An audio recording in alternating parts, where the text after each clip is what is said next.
Well, we're happy to welcome to the program now Christoph Stefes, a political science professor at the University of Colorado, Denver in the U.S.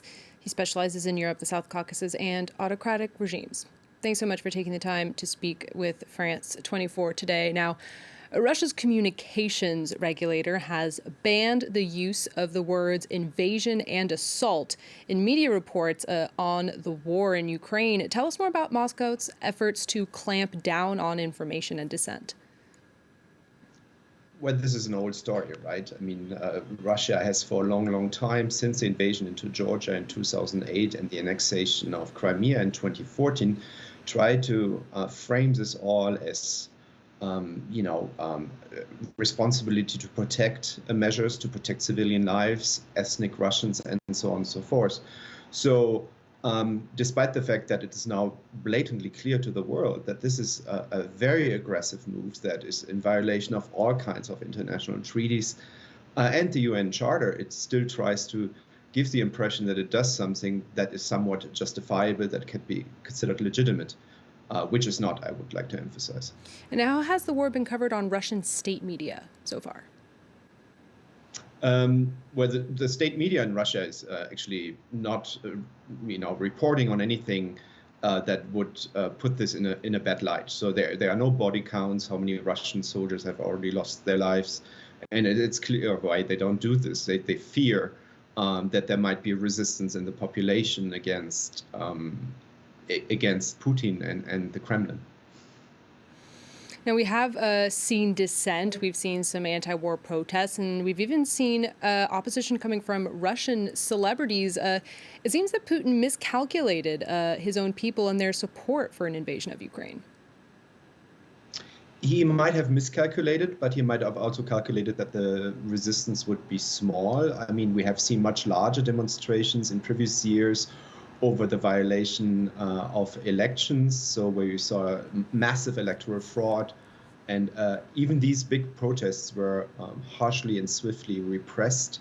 So I'm not really sure if he miscalculated. He might have calculated that he could deal with some dissent within Russia. And speaking more about Putin's calculations, is this invasion going according to his plans so far? So far, it seems. I'm not a military expert, so I cannot see or I cannot foresee how long it will take before Ukraine surrenders. I assume it will at some point. But the longer this drags on, the more he has miscalculated. He has also probably miscalculated in underestimating the resolve of the West, even though we see some dissents. For instance, Germany recently declared that it would veto any kind of removal of Russia from the SWIFT system, which I think is very unfortunate that they do. But I think the West is more and more coming around, and the sanctions are getting harder and harder by the day. So this is actually good news that he might have miscalculated. I only fear that Putin, even though he realizes that he has miscalculated, that he won't step back and withdraw the troops from Ukraine. Is way too much in at this point. I think there's for him a point of no return. So my hope, of course, is that he will be toppled by internal forces, maybe not from the street in Russia, but from the inner circle. That's my hope.